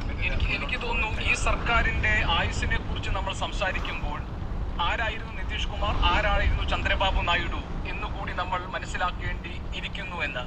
കാരണം 96-98 കേന്ദ്രത്തിലെ കൂട്ടുകക്ഷി സർക്കാരിന്റെ മുഖ്യ സൂത്രധാരനായിരുന്നല്ലോ ചന്ദ്രബാബു നായിഡു. അദ്ദേഹം വലിയ മോദി വിമർശകനായിരുന്നു. ഒരു ഘട്ടത്തിൽ അദ്ദേഹം പറഞ്ഞത് മോദിയെ അദ്ദേഹം വിളിച്ചത് എല്ലാം വിഴുങ്ങുന്ന അനക്കൊണ്ട എന്നാണ്. ഇന്നിപ്പോൾ ചന്ദ്രബാബു നായിഡു നരേന്ദ്രമോദിയുടെ സുഹൃത്താണ്. ഇന്ത്യയിലെ പ്രധാനപ്പെട്ട ഘടക കക്ഷിയാണ് TDP. ഇപ്പോഴത്തെ നിതീഷ് കുമാർ ഈ തെരഞ്ഞെടുപ്പ് വരെ ഇന്ത്യ കൂട്ടായ്മ BJPക്കെതിരായിട്ടുള്ള സഖ്യ സാധ്യതകളുടെ മുൻപന്തിയിൽ നിന്ന് ചുക്കാൻ പിടിച്ചയാളാണ്. പ്രത്യേകമായ ഒരു സാഹചര്യത്തിൽ, അതായത് ഒരു മോദി തരംഗമുണ്ട് എന്ന ഒക്കെയുള്ള ധാരണകൾ പരന്നിരുന്ന ഒരു സമയത്താണ് നിതീഷ് കുമാർ മറുകണ്ഠം ചാടുന്നത്. ഈ നിതീഷിനെയും ഈ ചന്ദ്രബാബു നായിഡുവിനെയും വിശ്വസിച്ച് ഈ മോദി സർക്കാരിന് എത്ര മുന്നോട്ട് പോകാൻ കഴിയും? ഇന്ത്യ മുന്നണി സർക്കാർ രൂപീകരണത്തിന്റെ സാധ്യതകൾ പരിശോധിക്കുന്നുണ്ട്. അങ്ങനെ ഒരു സാഹചര്യം ഉണ്ടാകും എന്നവർ മുന്നിൽ കാണുന്നുണ്ട്. താങ്കൾ എങ്ങനെ വിലയിരുത്തും?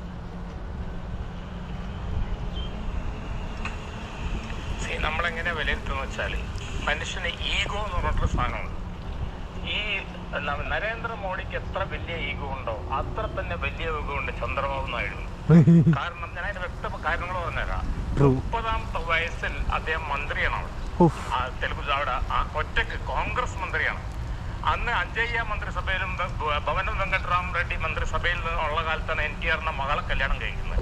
എന്നിട്ട് കുറെ കാലത്തിന് ശേഷം അദ്ദേഹം NTRനെ തന്നെ പുറത്താക്കിക്കൊണ്ട് TDPയിൽ വന്നു. അദ്ദേഹം NDAയുടെ കൺവീനറായി. പുതിയതായിട്ട് വന്ന ആന്ധ്ര നമ്മുടെ മന്ത്രിസഭയിൽ പുതിയ ആന്ധ്ര കല്യാണം കഴിച്ചു പോയപ്പോ അതിൽ അദ്ദേഹം മുഖ്യമന്ത്രിയായി. അങ്ങനെ പ്രഗത്ഭനായിട്ടുള്ള ഒരു രാഷ്ട്രീയ ചാണക്യനാണ് ഇദ്ദേഹം. അപ്പൊ രണ്ടാമത്തെ ആളെ പറ്റി പറയാം. രണ്ടാമത്തെ ആള് ഒരു രസികനാണ്. എന്താ കാരണം വെച്ചാൽ അദ്ദേഹം സ്റ്റുഡന്റ് പൊളിറ്റിക്സില് എമർജൻസി കാലത്ത് ജയിലിൽ പോയ വ്യക്തിയാണ്. ലാലുവാണ് ചെയർമാനാണ്, ഇയാൾ ട്രഷററാണ് ഈ മൂവ്മെന്റിന്റെ എമർജൻസിക്കെതിരായിട്ടുള്ള. പിന്നീട് ഈ വ്യക്തി മുഖ്യമന്ത്രിയായി കഴിഞ്ഞിട്ട് അദ്ദേഹം പിളർന്ന് പാർട്ടി ഉണ്ടാക്കും. അത് എക്സ്ട്രീംലി ബാക്ക്വേർഡ് കമ്മ്യൂണിറ്റീസിന്റെ ഒരു പാർട്ടിയാണ്. ആ പാർട്ടിയുടെ എത്ര മറിച്ചിൽ ഇയാൾ പറഞ്ഞാൽ ഇയാൾ മറിയുമ്പോ ഒറ്റ MLA പോലും അയാളെ വിട്ടുപോകുന്നില്ല. അദ്ദേഹത്തിന് വോട്ടും കുറയുന്നില്ല. അദ്ദേഹത്തിന് ഏകദേശം 17-20% വോട്ട്. ചാവാതിരുന്നാ മതി. സൂയിസൈഡൽ അറ്റംപ്റ്റ് ആണ് ഇതിലൂടെ ക്രോസ് ചെയ്യാന്ന് പറഞ്ഞ. ഒന്നുകൂടെ നമുക്ക് കേൾക്കാം. അപ്പൊ രണ്ടാമത്തെ ആളെ പറ്റി പറയാം. രണ്ടാമത്തെ ആള് ഒരു രസികനാണ്. എന്താ കാരണം വെച്ചാൽ അദ്ദേഹം സ്റ്റുഡന്റ് പൊളിറ്റിക്സില് എമർജൻസി കാലത്ത് ജയിലിൽ പോയ വ്യക്തിയാണ്. ലാലുവാണ് ചെയർമാൻ അന്ന്, ഇയാൾ ട്രഷററാണ് അന്ന് ഈ മൂവ്മെന്റിന്റെ എമർജൻസിക്കെതിരായിട്ടുള്ള. പിന്നീട് ഈ വ്യക്തി മുഖ്യമന്ത്രിയായി കഴിഞ്ഞിട്ട് അദ്ദേഹം പിളർന്ന് പാർട്ടി ഉണ്ടാക്കും. അത് എക്സ്ട്രീംലി ബാക്ക്വേർഡ് കമ്മ്യൂണിറ്റീസിന്റെ ഒരു പാർട്ടിയാണ്. ആ പാർട്ടിയുടെ ഒരു പ്രത്യേകത ഞാൻ പറഞ്ഞുതരാം. എത്ര മറിച്ചിൽ ഇയാൾ മറിഞ്ഞാൽ ഇയാൾ മറിയുമ്പോ ഒറ്റ MLA പോലും അയാളെ വിട്ടുപോകുന്നില്ല. അദ്ദേഹത്തിന് വോട്ടും കുറയുന്നില്ല. അദ്ദേഹത്തിന് ഏകദേശം 17-20% വോട്ടുണ്ട് ബീഹാറിൽ. അപ്പോ അങ്ങനെയുള്ള വ്യക്തി പിന്നെ ഇവർക്ക് എല്ലാ കാര്യത്തിലും രണ്ടുപേർക്കും വളരെ വ്യക്തമായിട്ടുള്ള അഭിപ്രായമുള്ള ആൾക്കാരാണ്. ഇവരെ പൊളിറ്റിക്സ് വിട്ടിട്ട് തന്നെ. അപ്പൊ നമുക്ക് നോക്കാം, UCC വിഷയത്തിൽ ഇവർക്ക് അഭിപ്രായ വ്യത്യാസമുണ്ട്. ഇവർക്ക് നമ്മുടെ പറഞ്ഞിട്ടുണ്ടല്ലോ, നമ്മുടെ monuments preservation of religious monuments act, അതിൽ അഭിപ്രായ വ്യത്യാസമുണ്ട്. മുസ്ലിം സംവരണം ഇവർ രണ്ടുപേരും നടപ്പാക്കിയിട്ടുള്ളവരാണ്. അപ്പൊ അതെങ്ങനെ എടുത്തു കളയാൻ പറ്റും? UCC നമ്മുടെ നിതീഷ് പറഞ്ഞിരിക്കുന്നത് ഒരു ചർച്ച ആവട്ടെ, എന്നിട്ട് മതി നമുക്ക് തീരുമാനിക്കാമെന്നാണ്. അഗ്നിവീർ പരുവതി അല്ലെങ്കിൽ ഇതിന് അതിശക്തമായി എതിർക്കുന്ന അഗ്നിവീർ പദ്ധതി. അപ്പോ അങ്ങനെ ഒരുപാട് കാര്യങ്ങൾ ഇത് ഞാൻ കൂടുതൽ ചർച്ച അങ്ങോട്ട് അഗ്നിവീർ എന്ന് വിളിക്കുന്നത്. അതിന്റെ പക്ഷേ രണ്ടുപേരും അഗ്നിപത്ത് അതിന്റെ അഗ്നിവീറുകളാണ് അതിലെ യോദ്ധാക്കള്. അപ്പോ അതെ അഗ്നിപത്ത്. അപ്പോ ആ നിലക്ക്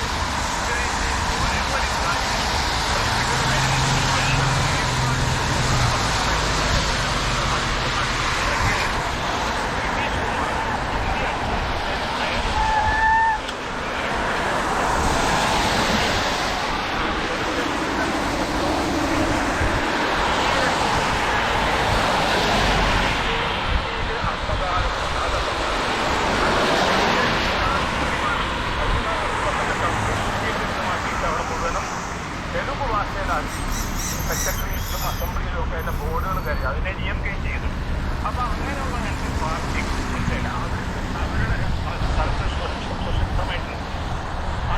കറക്റ്റ് ടൈമിൽ നിന്നല്ലോ മഴ എന്ന് പറഞ്ഞാൽ അതിന് സാധ്യത വളരെ കുറവാണ്.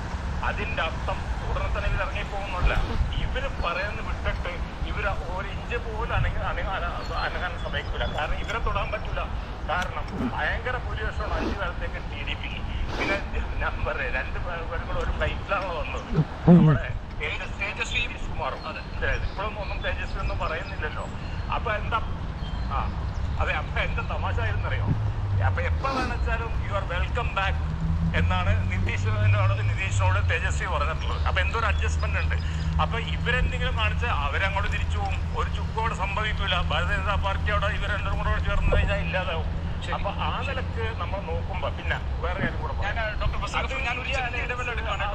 അത്യാവശ്യമായിട്ട് പോകേണ്ട ഒരു ഇടവേള ആയതുകൊണ്ടാണ്. അത് കഴിഞ്ഞ് ഞാൻ താങ്കളിലേക്ക് തന്നെ തിരിച്ചു വരാം. ഇടവേള. ഡോക്ടർ ഫസൽ ഗഫൂർ, താങ്കളുടെ ഭാഗം പറയാം. അതായത് ഞാൻ പറഞ്ഞു വരുന്നത് ഈ 3 പാർട്ടികൾ, അതായത് Mamata, DMK and Samajwadi party, അവിടെ ഒന്നും ആരും കൂറുമാറില്ല. കാരണം വെച്ചാൽ അവിടേക്ക് അവർ വളരെ ഉറച്ച പേരുകളുള്ള പാർട്ടികളാണ്, വലിയ ശക്തിയുള്ള പാർട്ടികളാണ്. അതുകൊണ്ട് അവിടെ നിന്ന് കൂറുമാറാൻ സാധ്യതയില്ല. കോൺഗ്രസിന് ഇനി ആരും കൂറുമാറിയില്ല. അപ്പോൾ അതിൻ്റെ ഇടക്കൂടെ ഒരു കാര്യം പറയാം, ഹിമാചലിൽ കൂറുമാറ്റിയിട്ട് ഇലക്ഷൻ നിർത്തിയവരൊക്കെ തോറ്റത് അത് നിങ്ങൾ അറിഞ്ഞെന്ന് പറഞ്ഞോളൂ.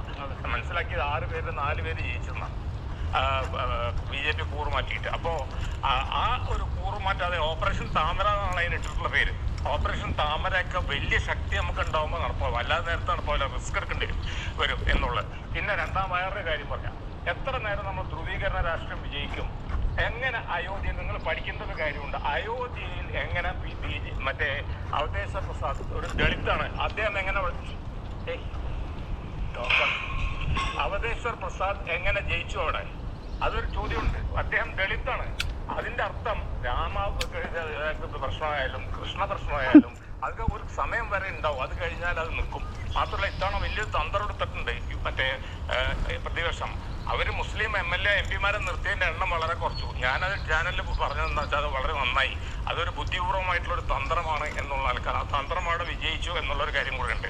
അപ്പൊ ഇത്രയും വലിയൊരു കൂട്ടായ്മ അപ്പുറത്തുണ്ടാകുമ്പോൾ അത് കൂറുമാറി, ഞാൻ പറയുന്നൊന്നുമില്ല BJP ഗവൺമെന്റ് മറിച്ചിട്ട് 5 കൊല്ലമൊന്നും അവർ നിൽക്കൂല എന്നുള്ള, അവർ നിൽക്കാനൊക്കെ സാധ്യതയുണ്ട്.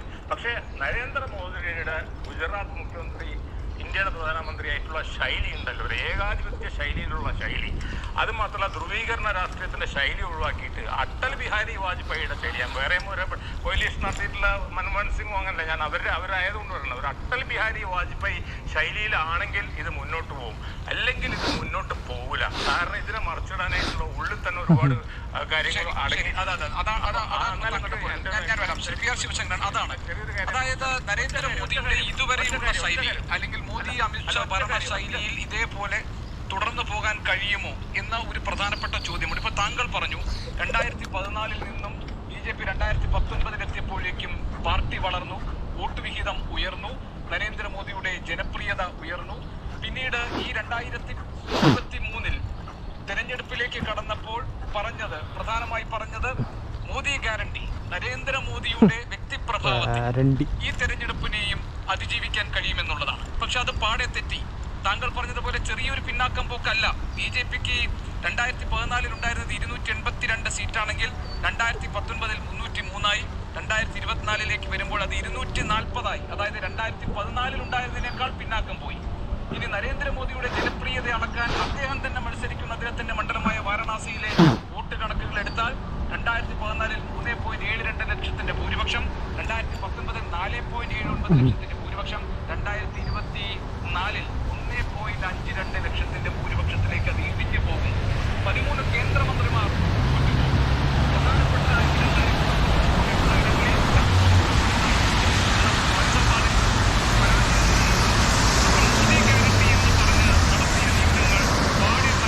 മോദി ഗ്യാരണ്ടി.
അത് കേൾക്കേണ്ട ഭാഗമാണ് ഏക സിവിൽ കോഡ് ഉണ്ടാകുന്നത്.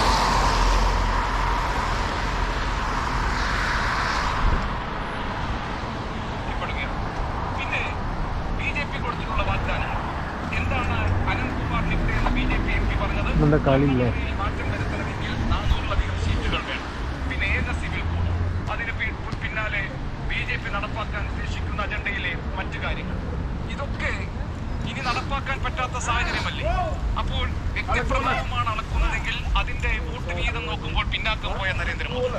വോട്ട് ഷെയറാണ് അളക്കുന്നതെങ്കിൽ അതിന്റെ കണക്കിൽ പിന്നാക്കം പോയ BJP ഇനി ഘടകകക്ഷികളുടെ പിന്തുണയിൽ മാത്രം ഭരിക്കാൻ പറ്റുന്ന സാഹചര്യം.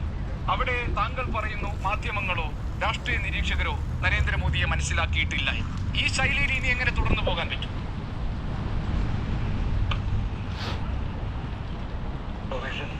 ഗോപീഷണന്റെ നീണ്ട ചോദ്യങ്ങളും ധാരാളം ഉത്തരം തരേണ്ട തിരുത്തപ്പെടേണ്ട ധാരണകളുമുണ്ട്. പിന്നെ സ്വാഭാവികമായും എന്നെ എതിർക്കുന്ന 3 പേര് പാർട്ടി അല്ലെങ്കിൽ പോലും രാഷ്ട്രീയക്കാരെക്കാൾ ശക്തമായി എതിർക്കുന്ന നിഷ്പക്ഷ നിരീക്ഷകരും ധാരാളമുണ്ട്. അപ്പോൾ എനിക്ക് സമയം വേണ്ട, ഞാൻ പെട്ടെന്ന് പറഞ്ഞു പോകാം.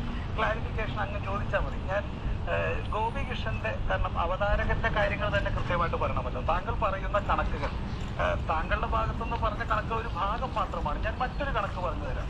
നരേന്ദ്രമോദി സർക്കാർ 10 വർഷത്തിൽ ഭരിച്ചിട്ട് ഇറങ്ങും, അല്ലെങ്കിൽ 10ാമത്തെ വർഷം, അല്ലെങ്കിൽ അടുത്ത ഈ 3ാമത്തെ തെരഞ്ഞെടുപ്പ് നേരിടുമ്പോൾ ആ കണക്കുകൾ കമ്പയർ ചെയ്യേണ്ടത് കഴിഞ്ഞ കാലഘട്ടങ്ങളിൽ 10 വർഷം ഭരിച്ച സർക്കാരുകളുമായിട്ടാണ്.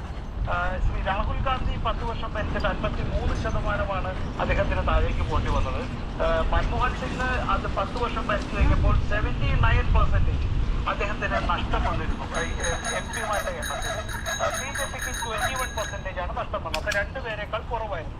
വോട്ട് ഷെയറിന്റെ കാര്യത്തിലോ vote loss of the 10 years Rahul ഗാന്ധിക്ക്, രാജീവ് ഗാന്ധിക്ക് 7.33%, മൻമോഹൻ സിംഗിന് 9.24%, BJPക്ക് 0.08%. 0.08% ആണ് BJPക്ക് നഷ്ടം വന്നിട്ടുള്ളത്.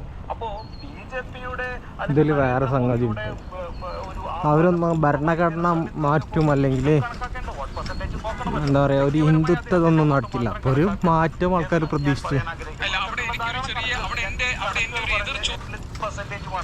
0.08% ആണ് BJPക്ക് നഷ്ടം വന്നിട്ടുള്ളത്.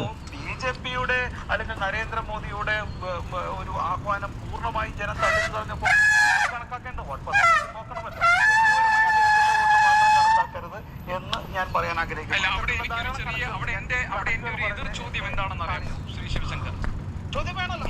ഇതിനു മുൻപ് 10 വർഷം ഭരിച്ച സർക്കാരുകളുടെ ഈ സ്ട്രൈക്ക് റേറ്റ് ആണ് താങ്കൾ കമ്പയർ ചെയ്യുന്നതെങ്കിൽ ഇത്തരം ഒരു സമഗ്രാധിപത്യ സ്വഭാവത്തിൽ ഭരിച്ച സർക്കാരുകളായിരുന്നു അത്. പ്രതിപക്ഷത്തിന് ശബ്ദിക്കാൻ അവസരമില്ലാത്ത, മാധ്യമങ്ങൾക്ക് സ്വതന്ത്രമായി പ്രവർത്തിക്കാൻ ഇടയില്ലെന്ന വിമർശനങ്ങൾ ഉയർന്ന, ഏകപക്ഷീയമായ നിലപാടുകളാൽ മുന്നോട്ട് പോയിക്കൊണ്ടിരുന്ന ശ്രീ ഡോക്ടർ ഫസൽ ഗഫൂറിനെ പോലുള്ളവർ പറഞ്ഞ പാർലമെന്ററി സംസ്കാരം പോലും മാനിക്കപ്പെടാത്ത, സംഭാഷണങ്ങളോ സംവാദങ്ങളോ അനുവദിക്കപ്പെടാത്ത ഒരു ഭരണ സംവിധാനമായിരുന്നു ഈ 10 വർഷത്തേത് എന്നൊരു ചോദ്യവുമുണ്ട്. അതെ, ഇതാണ് അതിലെ പോയിന്റ്. ആൾക്കാർക്ക് പേടിയില്ലായിരുന്നു. ആൾക്കാർ ഇഷ്ടപ്പെടുന്നുവെങ്കിൽ അതല്ലേ ശക്തിയായി കാണുന്നത്. സ്വാതന്ത്ര്യം കൊടുത്തിട്ടും ഇത്രയേറെ ഇത് കൊടുത്തിട്ടും നിങ്ങളെ പിന്തുണയ്ക്കുന്നില്ല. ഒരു മാറ്റം ആൾക്കാർ പ്രതീക്ഷിച്ചല്ലേ. ഇത്രയേറെ അരഗൻസ് നിങ്ങളുടെ ഭാഷ പറഞ്ഞിട്ട് പോലും നരേന്ദ്രമോദി ഇഷ്ടപ്പെടുന്നു എന്ന് പറഞ്ഞാൽ ഞാൻ പിന്നെ അതിനെ എക്സ്പ്ലെയിൻ ചെയ്യുന്നില്ല. ഞാൻ മറ്റേ പൊളിറ്റിക്കൽ ആരോപണങ്ങൾക്ക് കൊണ്ട് അല്ലെങ്കിൽ എനിക്ക് എന്റെ സമയം കട്ട് ചെയ്ത് കളയും. ഈ രാജു പറഞ്ഞു വന്ന് കോൺഗ്രസിന്റെ ഇത് ഞങ്ങള് സംസ്കാരവും അതുപോലെ തന്നെ ഭരണപരിചയവും അതുപോലെ ജനാധിപത്യ മൂല്യങ്ങൾ അത് ഞങ്ങൾ കോൺഗ്രസിന്റെ പഠിക്കണം. ആരുടെയെന്നാ പറയണേ? സോണിയാഗാന്ധിയുടെ ഞങ്ങൾ പഠിക്കണം. സ്വന്തം പാർട്ടിയുടെ പ്രസിഡന്റായി വന്നപ്പോൾ മുൻ പ്രസിഡന്റിനെ ശുചിമുറിയിൽ പൂട്ടിട്ടിട്ട് ജനാധിപത്യം ജനങ്ങളെ പഠിപ്പിക്കാൻ കയറി വന്ന ഒരു നേതാവാണ് ശ്രീ സോണിയാഗാന്ധി. ഞാൻ കൂടുതൽ പറയുന്നില്ല, കുറെ കാര്യങ്ങളുണ്ട്. പിന്നെ രാഹുൽ ഗാന്ധി പഠിക്കണം. ഞങ്ങള് മൻമോഹൻ സിംഗിന്റെ കാലത്ത് 2013 സെപ്റ്റംബർ 8-ാം തീയതി സെർച്ച് ചെയ്ത് നോക്കി, ബില്ലാന്നൊന്നും പറഞ്ഞേക്കരുത്, ഒരു സ്വന്തം പാർട്ടിയുടെ ബില്ല് പരസ്യമായി ഒരു പ്രസ് കോൺഫറൻസിൽ ഒന്ന് കീറിക്കളഞ്ഞിട്ടാണ് ജനാധിപത്യത്തെ കുറിച്ച് രാജു അദ്ദേഹത്തിന്റെ പുറകെ 250 ദിവസമായിട്ട് നടക്കുകയും ചെയ്തു പാവം രാജു. എന്നിട്ട് വന്നിട്ട് ഞങ്ങളോട് പറയുകയാണ് ജനാധിപത്യം പഠിക്കേണ്ടത്, ഭരണഘടനയെ കുറിച്ച് പഠിക്കേണ്ടത് രാഹുൽ ഗാന്ധിയുടേതാണെന്നൊക്കെ പറയുമ്പോൾ എനിക്ക് ചിരിക്കാതിരിക്കാൻ കഴിയുന്നില്ല. അദ്ദേഹത്തിന് ചരിത്ര ഓർമ്മയിലാണ്ടല്ല, നല്ല ഓർമ്മയുണ്ട്, പക്ഷെ അദ്ദേഹം മറവി അഭിനയിക്കുകയാണ്. പിന്നെ ഇവിടെ മറ്റു ചിലവർ ഇപ്പം എനിക്ക് ധാരാളം പേരെ പരിചയമുണ്ട്. വർഷാവർഷം നിരന്തരം പ്രൈം മിനിസ്റ്ററിനൊപ്പം വിദേശയാത്രയ്ക്ക് പോയി ധാരാളം രാജ്യങ്ങൾ ചുറ്റിക്കണ്ട ഒരുപാട് പത്രപ്രവർത്തകർ, സീനിയറായിട്ടുള്ള ആൾക്കാരെ എനിക്ക് നല്ല പരിചയമുണ്ട്. അവരൊക്കെ വളരെ നല്ല ആൾക്കാരുമാണ്. പക്ഷെ ചിലവർക്കൊക്കെ ഈ കഴിഞ്ഞ 10 വർഷമായി യാത്ര ചെയ്യാൻ പറ്റാത്തതിന്റെ വിഷമുണ്ട്. അതെല്ലാം ആ ദേഷ്യം നരേന്ദ്രമോദിക്കെതിരെ തീർക്കുക എന്നുള്ളത് ചിലവർക്ക് അവരുടെ സ്വഭാവം അനുസരിച്ചാവാം. പക്ഷെ അതൊക്കെ ശരിയാണോ? പ്രതീക്ഷയും നരേന്ദ്രമോദിയും കൂടി നടത്തുന്ന കുൽസിത ശ്രമം, അവരെ തെരഞ്ഞെടുത്തിട്ടല്ലേ അവർ വന്ന് പ്രവർത്തിക്കുന്നത്, അവരെ BJPയും പിന്തുണച്ചിട്ടല്ലേ അവർ പ്രവർത്തിക്കുന്നത്. അപ്പൊ അത്തരം കാര്യങ്ങൾ നിശ്ചിതമായി രാഷ്ട്രീയമായി അതിനെ economical defence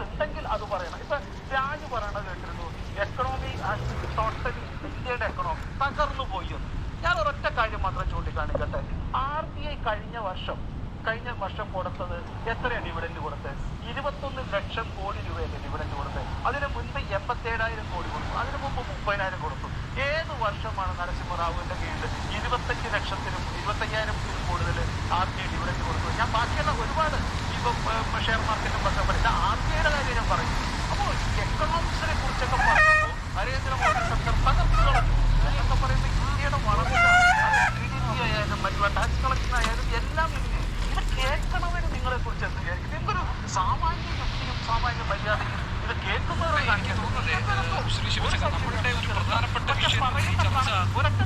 The sound annoying you? Sorry. Yeah, sorry.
അവരുന്നയിക്കുന്ന പ്രശ്നങ്ങളെ അവരുടെ ഉപാധികളെ ആ ഭാഗത്തേക്ക് താങ്കൾ വന്നതേയില്ല.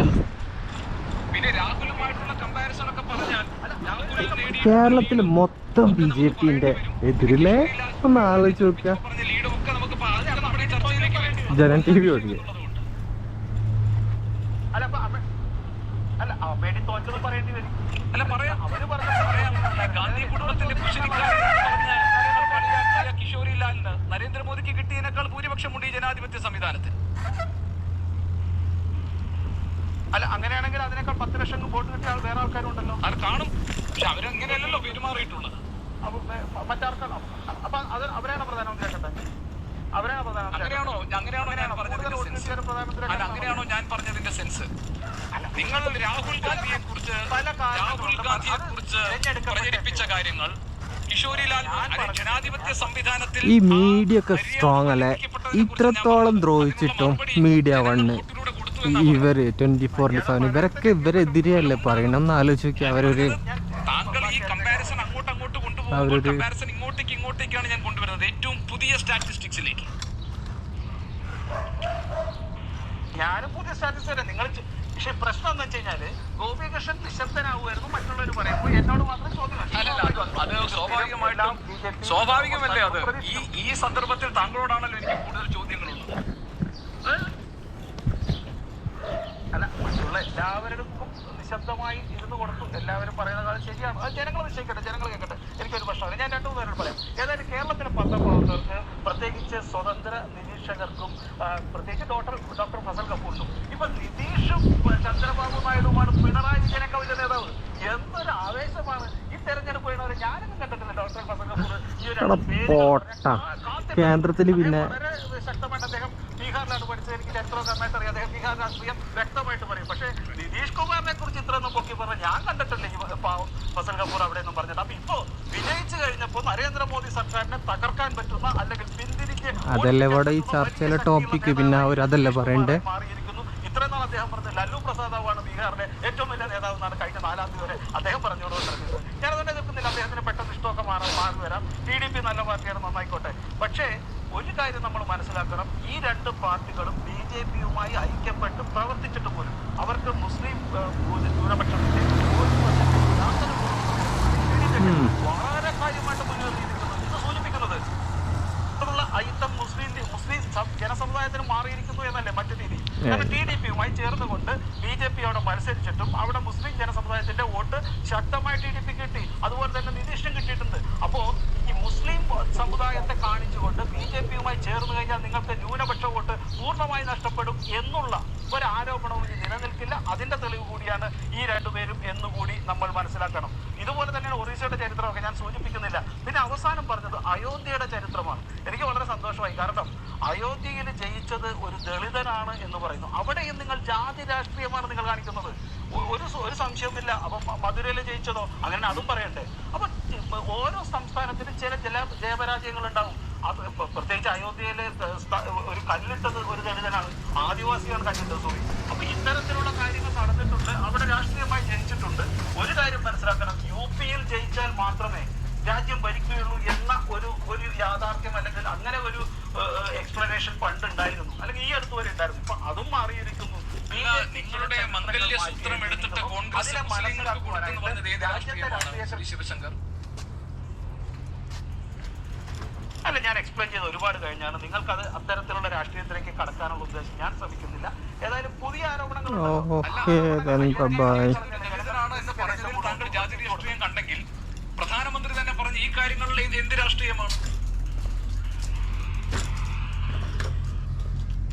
I use Remitly to send money directly to my grandpa's bank account.